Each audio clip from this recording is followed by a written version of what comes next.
রানীনগরে নজরানা পানিপিয়া এলাকায় বাম কংগ্রেস জোটের মিছিলে বোমা হামলার অভিযোগ উঠল। আবারও জানিয়ে রাখি, মুর্শিদাবাদের রানীনগর থানার নজরানা পানিপিয়া এলাকায় বাম কংগ্রেস জোট কর্মীদের মিছিলে বোমা হামলার অভিযোগ। ঘটনার পর ওই এলাকায় ব্যাপক চাঞ্চল্যের সৃষ্টি হয়েছে। ঘটনাস্থলে পৌঁছেছে কেন্দ্রীয় বাহিনী। স্থানীয় সূত্রে জানা যায়, লোকসভা নির্বাচনের জন্য সিপিএম প্রার্থী মোহাম্মদ সেলিমের হয়ে প্রচার করছিল বাম কংগ্রেস কর্মীরা। তারা মিছিল বের করে প্রচার করছিল। সেই সময় মিছিলের পিছনে আচমকা বোমা মারার ঘটনা ঘটেছে। বোমা হামলার অভিযোগ তৃণমূল কর্মী নুরাবুল শেখের দলবলের বিরুদ্ধে। উল্লেখ্য, গতকালই নুরাবুল শেখ জোট ছেড়ে সৌমিক হোসেনের হাত ধরে তৃণমূলে জয়েন করেছে। তারপর আজকে তার নেতৃত্বে হামলার অভিযোগ উঠল। যদিও এই হামলার ঘটনায় হতাহতের কোনো ঘটনা ঘটেনি। ঘটনার পর আতঙ্কিত হয়ে পড়েন বাম কংগ্রেস কর্মীরা। তারা ভয়ে এদিক ওদিক পালাতে শুরু করে। গ্রামবাসীরাও আতঙ্কিত হয়ে পড়েন।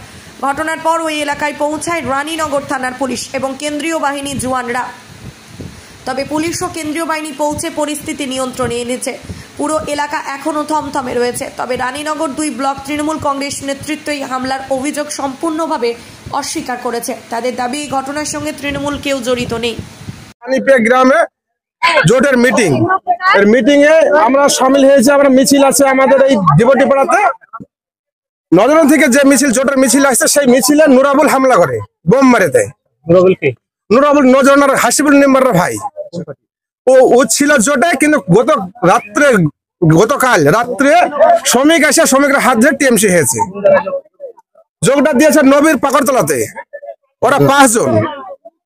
তো বাবু, নুরাবুল আর তাজিমউদ্দিন আর পিয়ারুল, এই 4 জনাতে মিছিলে হামলা করে এবং মিছিলের লোক চলে আসতে লেগেছে। মিছিলে আতঙ্ক যখন শুরু হয়ে গেছে, দিকে দিক ছড়িয়ে গেছে।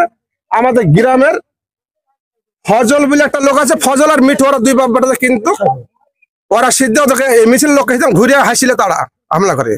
মিছিল লোক ধরে নুরাবুল 2 হাতে 2 বম লিয়া আমাদের ডিবটি পাড়া আমাদের মিছিলের সম্মুখ দিয়ে উঠে এই মাঠে পালিয়ে আসে। পুলিশ সাথে সাথে তাড়িয়ে আসে, ওকে ধরা পড়ে এই বাগানের ভিতরে। মিছিলে একটা বোম চার্জ হয়েছে এবং কারেন্টের তার সিধে কাটে পড়ে গেছে। কয়েকজন ছিটে ফেটে খামো হয়েছে। এবার নুরাবুলকে এখন ধরা হলো, রোডে নিয়ে গেল। রোড থেকে আবার পুলিশ ঘুরে নিয়ে চলে আসলো। ওর হাতে বোম আছে। ও নিয়ে এসে আমরা ভাবছি যে মাঠে হাতে বোম চার্জ করবে, দিয়ে ওকে ধরবে। ওকে কিন্তু কোনো সময় ধরলো না। নুরাবুলকে নিয়ে এসে এই জায়গাতে আপনার নিয়ে এসে পুলিশ দাঁড়িয়ে গেল। এই জায়গাতে, এই জায়গাখান দাঁড়িয়ে গেল পুলিশ। আর নুরাবুলকে আর নুরাবুলের ভাইকে আপনার মিছিল করলে তার উপর তৃণমূল আক্রমণ করবে, তৃণমূল বিশ্বাস। তৃণমূল এটা করেনি, সম্পূর্ণ মিথ্যা।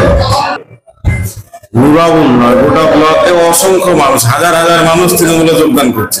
এটা দেখে তারা আতঙ্কিত। তাদের মনে হয়েছে যে পঞ্চায়েত নির্বাচনে যেভাবে তৃণমূলকে পরাস্ত করতে পেরেছিল, এবারও পারে। আসলে ঘটনা সেটা না। সেই কারণে হচ্ছে তারা আতঙ্কিত হয়ে এখন আমাদের নামে দোষ চাপানোর চেষ্টা করছে। এটা তৃণমূল জিতে যাচ্ছে, মানে ওই স্থানীয় লোক কি বসে আছে না, ইভিএমে ঢুকে বসে আছে যে মোহাম্মদ সেলিম জিতে যাচ্ছে।